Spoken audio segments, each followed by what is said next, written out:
Hi Pete, fellow Brit here. I'm an ex-marketplace founder, now a fintech founder, and I can't help but see the similarities of maybe it's the growth hacking and the way to kind of kickstart our products.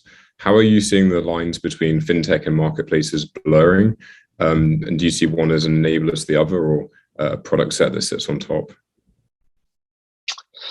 Yeah, good question. I think we've written about our thesis around fintech-enabled marketplaces, and so some people call it embedded fintech, but really, the general observation here is that you go back through the sort of history of marketplaces from Craigslist, kind of the original, or eBay, which were doing very horizontal but sort of lightweight transactional.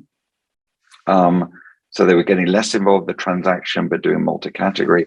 And it's really evolved into, from a verticalization, so picking off verticals, being well documented about picking off Craigslist verticals, into going deeper into the transaction. And you can, extrapolate where this is going, that typically to get deeper into the transaction, there is some sort of fintech component because you're dealing with the money. Or financial products in general. So, and it does feel that there is this relentless journey towards a better product experience or better user experience, and getting closer and closer to the transaction. And so fintech is a sort of big enabler of that.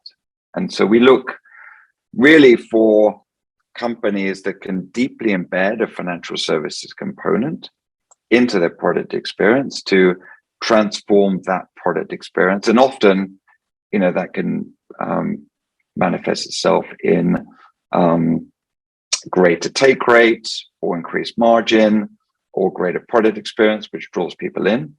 And so we see this being not applicable to everything, but many things. There can be opportunities there. So that's enabled by this sort of new set of fintech infrastructure, from Stripe back, through to, stuff doing credit checking and financing and insurance, all these, API layers there. So from an investment perspective, we're looking at, we look at both the sort of platform business that can enable the next set of marketplaces with adding that fintech product in, and then also marketplaces that can incorporate these things in. It's one of the sort of conversations that we have with the portfolio is like, should we build this ourselves or should we be partnering with other people? And it's like, and I think there are ambitious founders that think they can build this themselves. And there are kind of many of this like, no, wait, we've got enough to do. Why on earth would we build another Stripe? Why would we build this other fintech component? And I think the sort of the conventional wisdom now is that it's better to partner than it is to build, because the marketplace's dynamics are complex enough, and then the underwriting models and risk profiles extremely difficult. I